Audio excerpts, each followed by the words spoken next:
Graça e a paz, povo de Deus.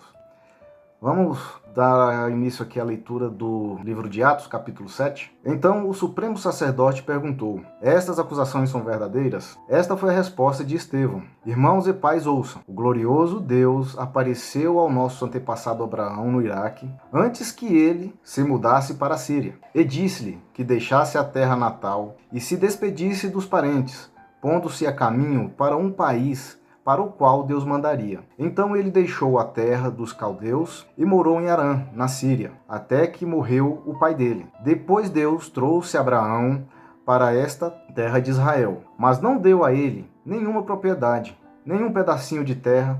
Entretanto, Deus prometeu que no fim de tudo, o país inteiro pertenceria a ele e aos seus filhos, embora na época ele ainda não tivesse nenhum filho. Mas Deus também disse que esses filhos dele deixariam a terra, morariam em um país estrangeiro e ali se tornariam escravos durante 40 anos. Porém, eu castigarei a nação que escravizar vocês, disse-lhe Deus, e depois o meu povo voltará a esta terra de Israel e me adorará aqui. Deus também deu a Abraão, naquele tempo, a cerimônia da circuncisão, como sinal do acordo entre Deus e o povo de Abraão.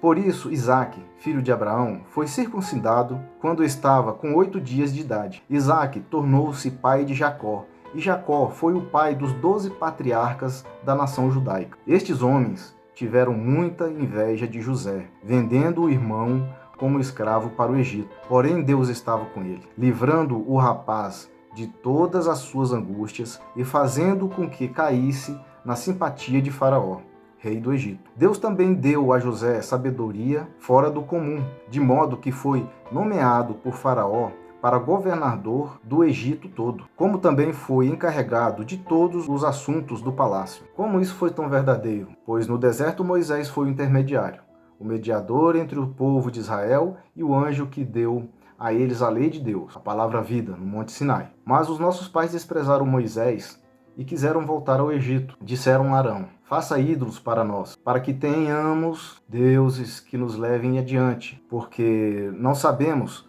o que é feito desde Moisés, que nos tirou do Egito. Assim eles fizeram um bezerro de ouro como ídolo e ofereceram sacrifícios a ele, sentindo alegria naquela coisa que haviam feito. Então Deus lhes deu as costas e abandonou a todos eles, deixando que servissem ao sol, à lua e às estrelas como os deuses deles. No livro das profecias de Amós, o Senhor Deus pergunta: foi a mim que vocês ofereceram sacrifícios naqueles 40 anos no deserto, ó povo de Israel? Não, o interesse verdadeiro de vocês estava nos seus deuses pagãos, Sacute, a deusa estrela, Kevan, e em todas as imagens que vocês fizeram. Portanto, eu mandarei vocês como escravos para bem longe, além da Babilônia. Os nossos antepassados levavam com eles um templo portátil, ou seja, um tabernáculo através do deserto. Nele estavam guardadas as tábuas de pedra com os 10 mandamentos escritos. O tabernáculo foi fabricado exatamente de acordo com o plano que o anjo mostrou a Moisés. Anos depois, quando Josué conduziu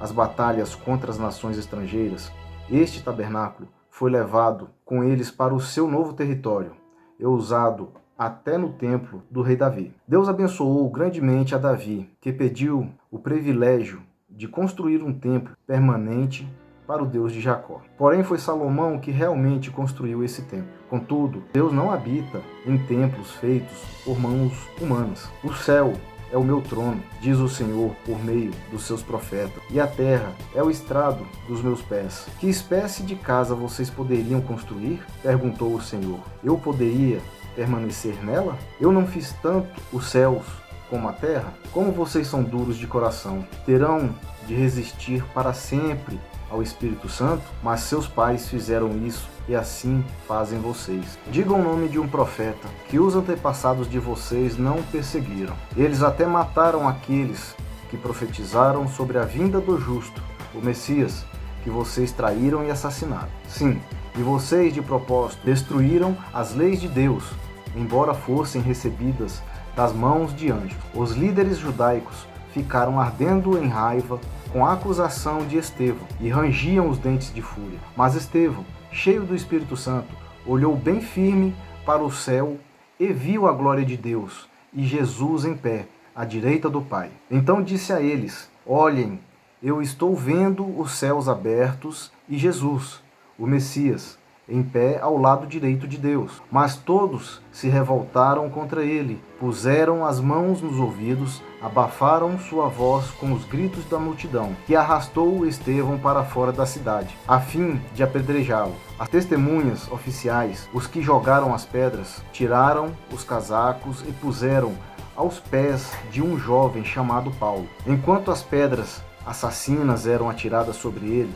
Estevão orava: Senhor Jesus, recebe o meu espírito. Depois caiu de joelhos, gritando: Senhor, perdoe, para que não sejam culpados disto. E com isto morreu. Que Deus abençoe a todos. Amém.